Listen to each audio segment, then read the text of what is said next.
Hello children, how are you today? Bienvenidos a una nueva clase de inglés.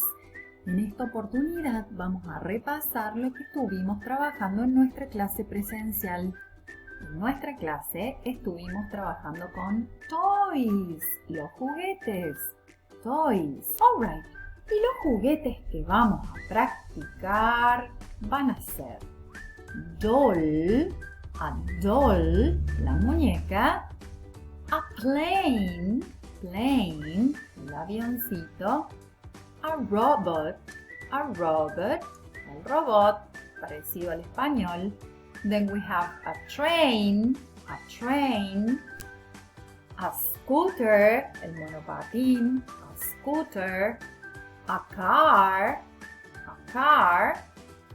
a ball, and a teddy bear, el osito de peluche. Le puedo decir teddy bear or teddy. Ok, people, a practicar esta semana estas palabritas en casa para seguir trabajando nuestra próxima semana. Bye bye, see you.